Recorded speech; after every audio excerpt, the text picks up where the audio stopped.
Here are my top 5 movies of the summer 2025. I think there have been a lot of really good movies this summer, really big action movies, really big summer movies. I'm really glad that we've had better movies than at the beginning of the year because I felt like at the beginning of the year it was rough. There was a lot of bad movies, and I wasn't really sure if cinema was dead, but it's actually pretty alive right now, and I really like these movies. So, without further ado, here we go.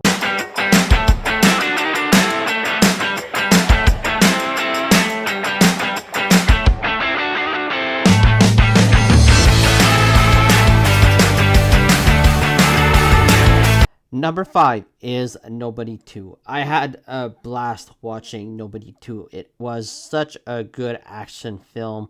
Bob Odenkirk, he is just the perfect action star. I really love him in these movies. And I think that he has great chemistry with the entire cast as well, with his family. I cared about them, especially Christopher Lloyd. I thought Christopher Lloyd was awesome. The action scenes are fun.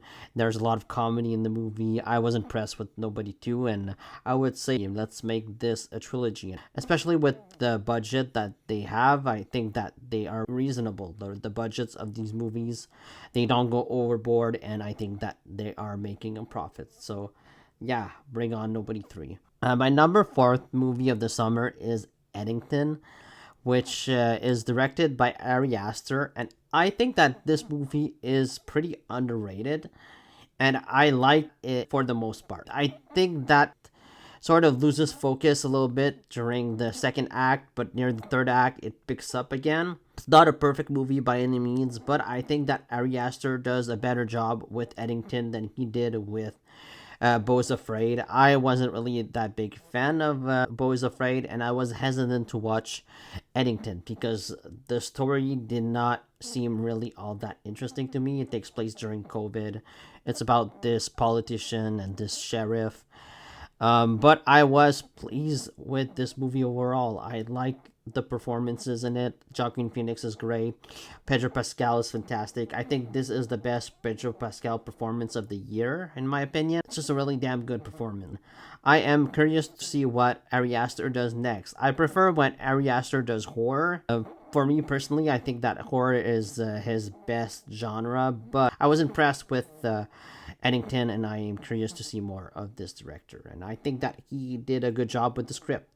Number 3 is Fantastic Four, starring Pedro Pascal again, and Vanessa Kirby, Joseph Quinn, and Ibon Mas-Bachrach. All of them, I think, were great in this movie. This cast was probably the best cast that they could have chosen for Fantastic Four, and I had a blast watching this film. And it felt like old school Marvel again, which I think is what this franchise needs a bit. It needs to stick to simple stories and not overcrowd their movies with so many things, so many superheroes. I'm excited for Doomsday, but there are just way too many actors in that movie compared to Fantastic Four, which I think is a smaller movie and it takes place in another multiverse, which I think is great. I am kind of tired of seeing so many characters in the MCU, to be honest. But Fantastic Four, I think, is a fresh film. I like Galactus in the movie. I really like Silver Surfer as well.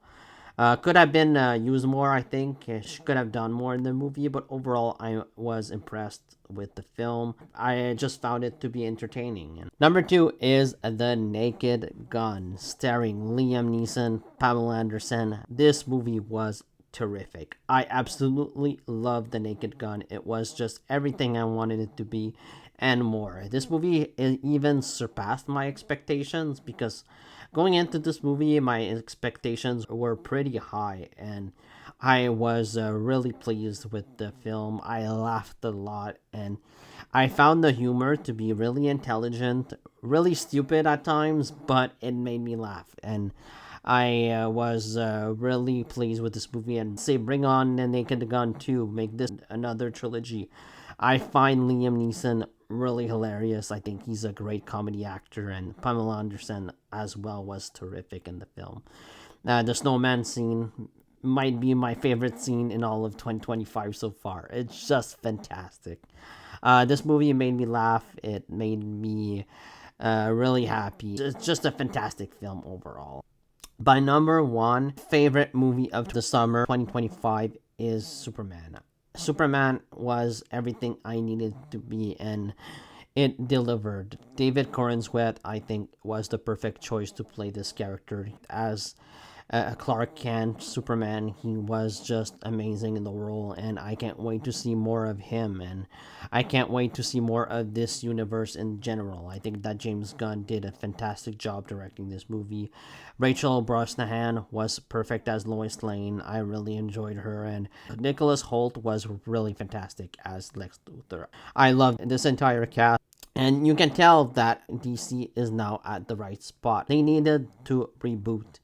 It wasn't working. The old DC universe wasn't working, and now I think they are on the right track. And I cannot wait for what's to come. I can't wait for the Batman 2. I can't wait for more Superman.